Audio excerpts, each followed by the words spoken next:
You're listening to the AZ Wildcats podcast brought to you by DraftKings. Put down $5. You get $150 in free plays. The only thing that you have to do is make the bet and be a new customer, and then it hits. That simple, that easy. All right, with Jason Scheer, I am merely Mike Luke. Hello, boss. How's it going, Mike? Not too bad, not too bad. First of all, Jason, where can they find you? Where can they find all the breaking news? Where can they get you? Wildcat Authority, and we have a 60% off yearly subscription sale until tomorrow at midnight. So and don't bury your name on there. Where can they find you on Twitter? At Jason Scheer. Very simple. All right. Now, let's get to it. We're going to talk a lot of recruiting this episode. A couple things I wanted to get to real quick before we do that is, okay, now, there you go, the good old days. Okay, first, let's talk a little bit. I want to talk about Deandre Ayton quickly. You posted this on your board the other day. You know what's weird? In the Deandre Ayton draft, he is a guy that everybody looks at Luka Doncic. And yes, Luka Doncic is the best player in the draft. There's no doubt about it. But it feels like Deandre Ayton, the ex-Cat center, is kind of getting shortchanged during all of this. He's a good defender. He puts up 18 and 10 on one of the best teams. It's kind of weird that a top pick overall could kind of be looked over a little bit there, Jason. I think it's because he doesn't dominate, but he still plays really well. Like, if you look at his numbers statistically, like, there weren't a lot of rookies that did what he did. His mid-range shooting, his defense is really good, but I think it's because he's not at a position that just completely takes over the game that people kind of gloss over. And he's also on a team with Chris Paul and Devin Booker. It'd be really interesting to see the attention he got on the team where he's getting a lot more touches and like the team kind of runs through him. Yeah, again, you look at it and a lot of people are still like, oh, I wanted more out of him. Yes, he's not Giannis. He's never going to be Giannis. But, I mean, let's be honest here. Giannis shouldn't be the measuring stick. Yeah, I mean, bummer. He's not one of the top 5 players, 2 players, 1 player in the NBA. Like, he's still really good. He was never going to be that. But if he's a top 20 player, like, you're cool with that. And, you know, when it's all said and done, he should be able to kind of reach that. All right, now let's talk about some U of A basketball, and we're going to get to Stan Berryhill at the end of the show. I want to give a big shout out to him. But, all right, recruiting. Right now, we're all kind of going under the assumption that Dalen Terry will most likely come back. Can you please explain first the unique approach that Tommy Lloyd takes to recruiting so that people aren't scared that there's a limited amount of offers? Yeah, I've been doing this a long time, and I've never been part of a coaching staff that does it like this. So I get the skepticism a bit, but it works. And what it is basically, you know, we used to say, is this a real offer? We say it in football all the time. With Tommy Lloyd, it's always a real offer. It's never a BS offer that you're doing just to get in the good graces of a coach or anything like that. Every offer Tommy makes is because he believes that he could ultimately land a kid. They may pull out of the recruitment later on, whatever it may be, change their mind. But at that moment, they believe that they can get that kid. And those are the only type of guys they're offering. They're offering guys that they want. And so when I get questions like, oh, why have they offered this kid? It's usually pretty simple. They don't think he's good enough, or they haven't seen enough of that kid to make sure that he is good enough. And there's kids that, like in 2024, for instance, we'll know that kid's good enough, and we already know they're going to offer him. But like in 2023 right now, if a kid doesn't perform well in front of Tommy Lloyd, even though we may think that he's good and highly ranked, he's not getting an offer. It's just the way it is. Is that the way the Gonzaga recruited? Was it a very limited scope, or, you know, is this something a little unique to Tommy Lloyd? Maybe not this limited, but that is how they recruited. And there's a few teams that do it. Some of, like Villanova is another one. Under Jay Wright, they were pretty similar, where they, you know, that you offer a handful of kids and you kind of say, look, obviously we want you. We're recruiting you like that. You know, the school recruiting against, like a UCLA or USC, for instance, they've offered 30 guys at your position. We haven't. Right. We've offered you. And so in their minds, it means something. And, I mean, it's been successful. It sucks from a fan perspective because you want to know about more offers and guys like that, but it's working, and Arizona's not changing it. All right, so let's talk about the kids we got coming in that you know for sure. Let's talk Dylan Anderson first. There's a wide array of opinions on Dylan Anderson. This was a guy that was offered very early on, went from being a 5-star to a 4-star, had a legitimate Gonzaga offer. Is a pretty fluid basketball player, but again, there's a little bit more going on there. Jason, what do you foresee for Dylan Anderson, short and long term?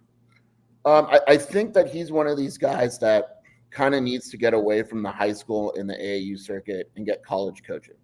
Right. And that you are a power forward, even though you could play the 3 in high school and AAU, you are a 4 in college. Let me show you that type of deal. Right. And once he gets that coaching from Tommy Lloyd, I think that he's going to improve and probably wind up being a fine college player. But that's not something that's going to happen right away. I'd be really surprised if he's an impactful freshman. But as long as he's patient with the process, like in Adema Ball, for instance, Adema needed coaching and he's, projected to be a much better player his sophomore year. I could see the similar route for Dylan Anderson as long as he works hard and stays with it and knows, it's not personal. It's right. just a matter of what your best trajectory is. And in college, he's a 4. And I think what Tommy Lloyd brings some real credibility is towards the end of the season, we saw Lloyd bench Ben Matherin at the end of a game because he wasn't happy with his defense. We saw him basically say to Azuolas Tubelis, all right, you're going to be sitting with me the rest of the game. You're not giving it. So again, it's nothing personal here. So it'll be interesting to see if he can convey that right there. Because I think if Anderson does stick around and buys in, he's the kind of player that I think Tommy Lloyd can mold into a pretty decent player. Yeah, and a lot of freshmen take that personally, like you're the man. And then all of a sudden you go to college and you're not the man. And it happens with football too. And to me, I look at Dylan Anderson and he's a 4-year guy. There's nothing wrong with that, but he's one of these 4-year guys that can be really good as a junior as long as he sticks with it and takes well to coaching. But that'll be the key. And a lot of times you kind of know that right away. And, I'm not predicting transfer or anything like that. It's just that there's, 1,300 kids in the transfer portal, and some of them had great roles, and it's just the way it is. But he's just got to stay patient with the process, and he'll be a fine college basketball player. We're going to get to the portal here in just a second. Now, Philip Borov-Cannon, obviously committed overseas.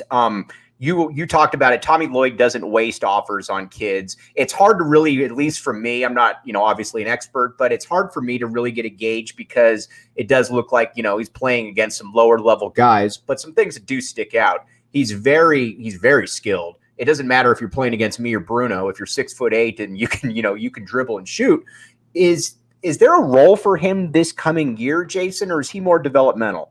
No, there's a role. Like they absolutely, and obviously, like I haven't seen him. It's hard for me to say. Like you haven't gone overseas. Don't lie. I'm trying. Serbia's on my list. But he, from what I understand, it's going to be Dalen and Pella at the wings, and their immediate backups are going to be. I just call them Phil and Adema. And so they are playing. And I think that's one of the reasons why Shane Noel got out of here is because Phil was right, ahead of him in the rotation right away. And they love him. They think that he is much better than people think, that he's much better than he was recruited. He was kind of hidden at a lower level overseas, which helped Arizona get him, because if he was at a higher level, he would have had a lot more offers. But he can play the 2, he can play the 3. Heck, you could even go small and put him at the 4 in certain lineups if you want. I don't think they will, but he's going to be a 6'8", shooting guard, small forward type who can really shoot the ball, and they think highly of him. He will be a rotation guy right away. I think the big wild card, and you mentioned Dema Ball, but I think he's a real wild card next year because, and I brought this up a million times and bring it up again, coaches that are competing for national titles like Tommy Lloyd was this year don't bring players in at the end of the season and start playing them unless they think that there's a finite role for them next year. This is a kid that, I could see him averaging 7 points. I could see him averaging 12 points.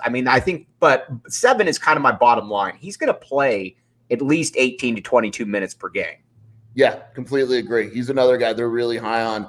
Towards the end of the year, Tommy said, Jack Murphy said, look, you just play this kid. Just let's give him a shot. And he still had some growing pains, especially defensively, but he might be the best pure shooter on the roster. If not, he's close to it.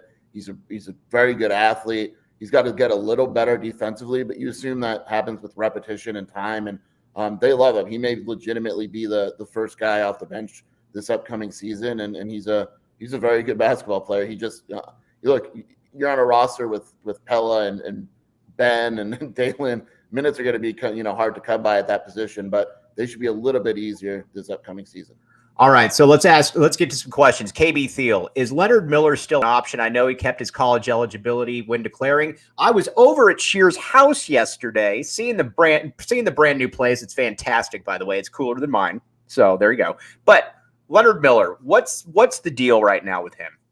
So he's in the draft right now. The projections are that he would be in the late teens, mid-20s. I'm going to call crap on that when they get closer to it. I'm saying that he's a top 10 pick. Calling it right now. If he's a top 10 pick, obviously he's staying. If he's a mid-20s, I would think he would go to college.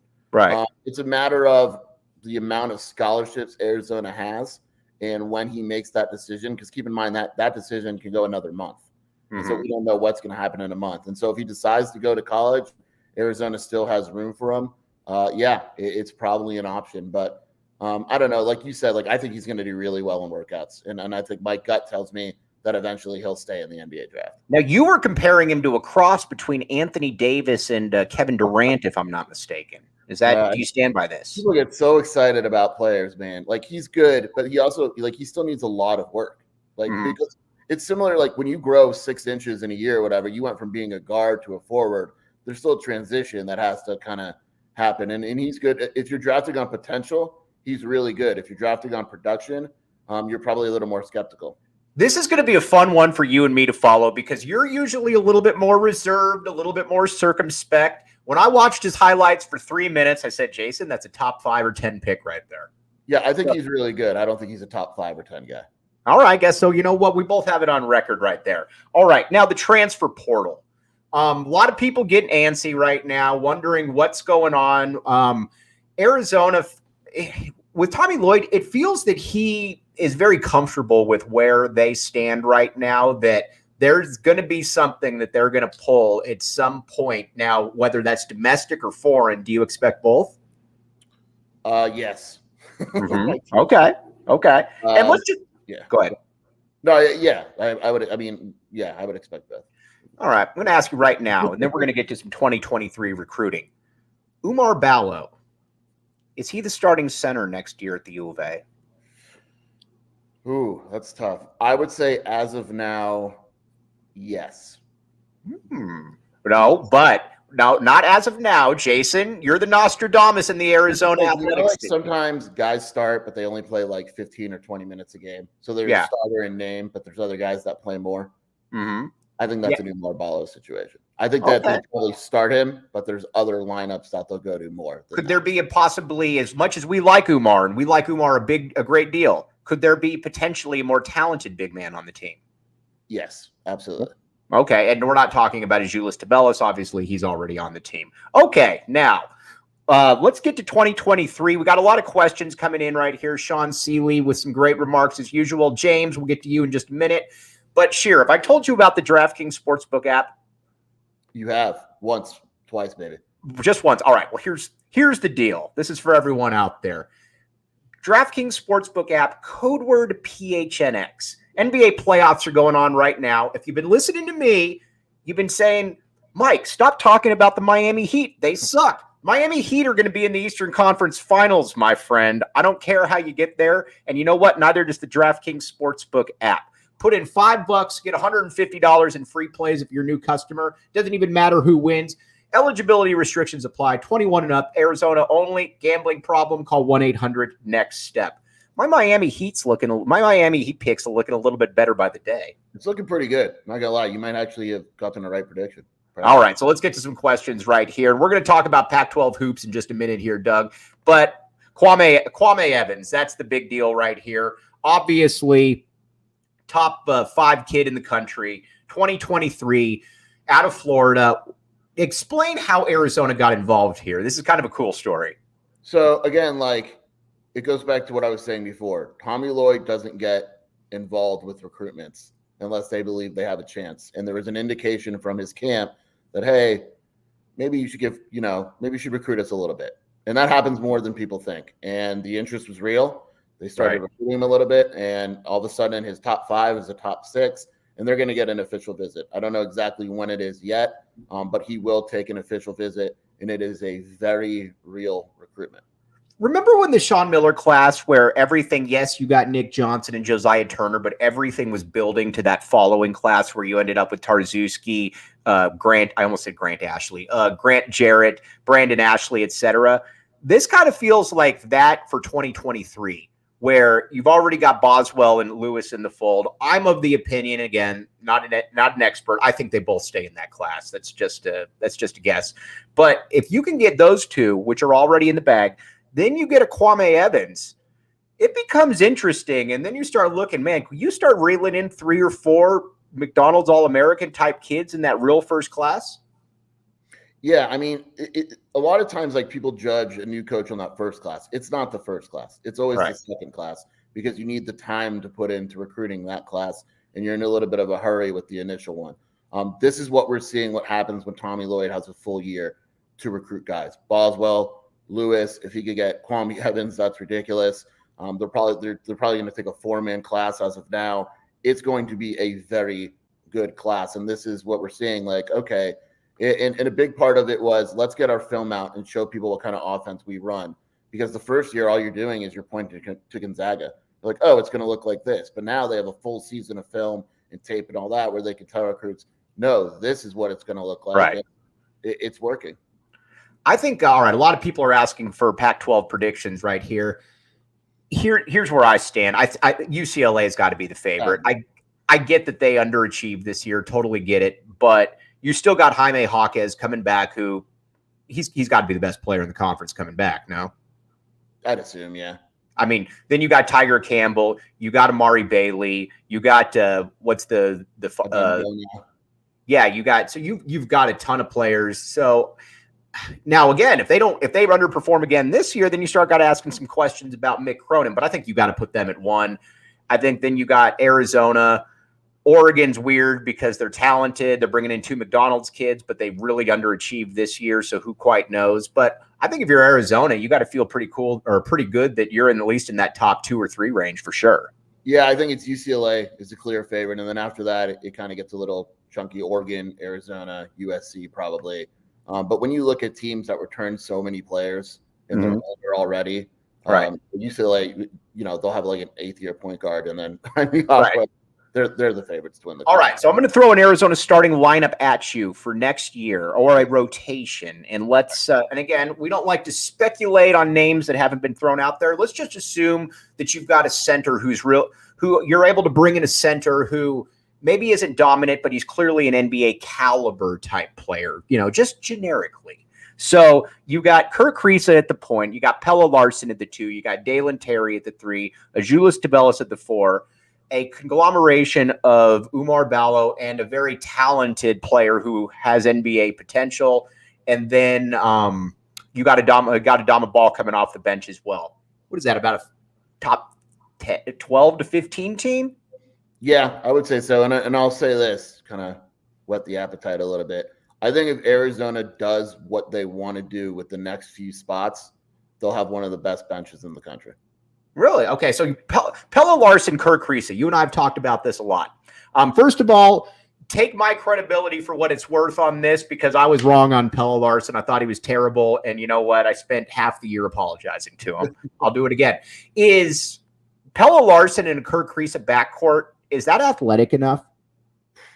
Probably. I think Pelle's really good, and I actually think he's fine in terms of guarding. You liked Pelle from even when Pelle was struggling. You liked Pelle. I got to give you a lot of credit there. But I don't know if it's athletic enough, and it's tough to say, because it was athletic enough for 31 games. It was just ran into a team like Houston and they lost. So it's like, are they not athletic enough? Right. Could they have beaten Villanova instead of Houston? Probably. Right. And so you kind of look at it and you go, how big of an issue was it really? I will say that losing Ben, you lost a lot of athleticism, and they need to replace it. Kerr and Pelle aren't great athletes. I think Kerr, in that regard, kind of troubles me a little bit more than Pelle. I think Pelle is just a good defender. Kerr's going to have trouble with those athletic, point guards that get really on him defensively, and that kind of bothers me a little bit more than, say, Pelle would. Right. All right, Jake Fisher. I'm assuming this is the Jake Fisher of Arizona football fame. Hello, Jake. Besides Zona, UCLA, USC, and Oregon, who is a team that is capable to make noise? I don't think there is a team. No. I think that's it right there. Yeah, in terms of basketball, that's it. Hey, real quick, if Arizona could have had KJ Simpson in hindsight, would they have taken him? I think so. Not that they wouldn't have, but I think there's a misconception. That was a mutual decision. That was KJ not wanting to go where he didn't know the coaches, and that was Arizona wanting to bring in their own guys. It wasn't like Arizona just dropped the kid. Right. If they had to do it all over again, would they have gone a different direction? I don't see why not. Right, for sure. Okay. Now, let's see. Let's talk now a little bit of U of A football right here. We've seen this before. You've covered Mike Stoops, where you know what, you bring in one good recruiting class, and then after that, it's kind of all right. You go from a top 25 to a top 35 to a top 40, whatever. Jedd Fisch gets it in this regard. I have no clue if Jedd Fisch can coach, but he needs to be able to string together consecutive good recruiting classes. And Jason, 2023 is shaping up to be another nice one. Yeah, I mean, I don't know if he can coach, but he's clearly the best offseason Arizona coach of all time. Right. Yeah, I mean, they know, like, you have to recruit to win at Arizona. They're headed in the right direction again in 23, and they're going to have to win some games. They're not going to have to go to a bowl, but they're going to have to win some games and show some progress. But the way it's lining up now, they're once again in on these 4-star guys that normally wouldn't even answer the phone from Arizona. All right. Yesterday, Jedd Fisch tweeted out "never again" about Arizona football players getting shut out from the NFL draft. If we're just looking at this roster for next year's NFL draft, who do you look at and say, my guy KB Thiel put out, he said Jacob Cowing, 4th-round pick next year. I don't think that that's out of the realm at all, but who else do you look at? Yeah, I mean, Cowing can get drafted. I think if Christian Roland Wallace puts together a good season, he's a guy that can get drafted. You never know, like a guy like Hunter Echols, if he puts together a great year, right, with his potential. Is Christian Young an NFL possibility? I think he is. I mean, right, they love him, but it's I don't see why not. I would be surprised if they don't have a guy drafted next year. I really would. Yeah, I would as well. Now, Stan Berryhill. I think there's a legitimate chance that Stan, first of all, he's been the best player on the team the last 2 years. So, tip of the cap to him. I think there's a legit chance that Stan can stick in the NFL. He's not going to be a star, obviously, but he's sure-handed. He can return kicks. He's kind of sneaky athletic there. I think, and he's going to the Falcons, so you don't have a quarterback. But I think that Stan has a possibility of sticking in the league.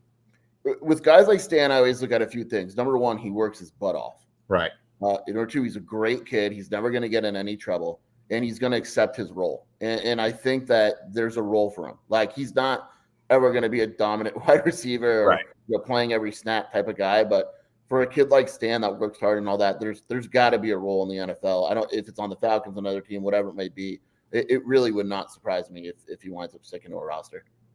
Arizona. Oh, let's make fun of ASU here for a second. All those jokes that ASU's made about Arizona football over the year are about to be returned in spades here. This is the biggest dumpster fire that I can ever remember that I can remember in college football. Again, Arizona not been good the last 3-4 years, duh. But you know what? When you hired Jedd Fisch, it's not like he didn't know what was not going to be available to him for the next 3 years. This is a brutal job because you're hemorrhaging players, and if you're a coach and you're a hot up-and-coming coach or you're any coach, you really going to take that job not knowing that you could be on 2 years of severe probation? Yeah, and let's say they're not. What's happened to this roster is probation enough. Like, right, a new coach is going to have nothing to work with at this point. And they can blame the NIL and all that. That's not what this is. Right. This is for nice guys, try. Yeah, this is guys getting away from what is inevitable. And what happened was, like, Jaden Daniels, who I don't think highly of anyway, transferred. And the guys that they brought in at quarterback, Paul Tyson and Borget, they weren't good. So if you're a wide receiver, you're out. That's why these guys are leaving. Like, you're gone. There's no one that's going to promote you. And then a defense, it's bad. I can't recall good players transfer. Usually it's the bad players that transfer or kind of like middle, players that transfer. These are the team's literal best players getting away from ASU. Well, let's talk about that. And here's the kind of talent that they're losing. I'm with you. I think Jaden Daniels sucks, but whatever. He's still going to LSU. Then you've got Gentry, who's going to USC. You got Johnny Wilson, who's going to Florida State. You already lost Chip Trainum to Ohio State. So I mean, you're losing really talented guys to really good schools. Now, would Arizona ever be able to pick up any of these kids? I doubt it. I'm sure they'd love to. Like Gentry, I'm sure they would have loved to pick him up. Jermaine Lole, I'm sure they would have loved to pick him up. But what's happening with these guys is they're entering the portal. And these other schools are just paying more than probably Arizona has right now. It's the new world of college football. But there's a couple of them I'm sure Arizona would have loved to have. How's Arizona start navigating this NIL thing? Because again, this really is starting to turn into a highest bidder type situation. Yeah, I mean, look, Arizona's never going to be able to compete with the Alabamas and USCs of the world, but they don't need to. I mean, that's not the. I mean, look, Arizona's not winning a national championship in football. Are you? Can I tweet that out that you just said Arizona? Yes, I feel confident in saying that. With that being said, you compare them to the Utahs and the Oregon States and the other like 7-win teams, and Arizona's as good as any of them with the NIL stuff. Very impressive. Have the collective, the Arizona Assist, Friends of Wilma, and all that. They've done really, really well in that area, which is one of the reasons why they're recruiting so well. They're very organized. They have great people behind it. That's not a worry. But they're never going to outbid, the USCs where they're throwing a rumored $3 million at a wide receiver. That's just not happening. All right. So real quick, baseball and softball. You're a man of all seasons. How would you grade out so far Chip Hale's first year and Caitlin Lowe's first year? Keep in mind, Caitlin Lowe, they're playing good ball now. I think they were in different situations. Like Chip Hale has left a pretty damn good roster. I think he's done okay with it. I think they should probably be a little bit better.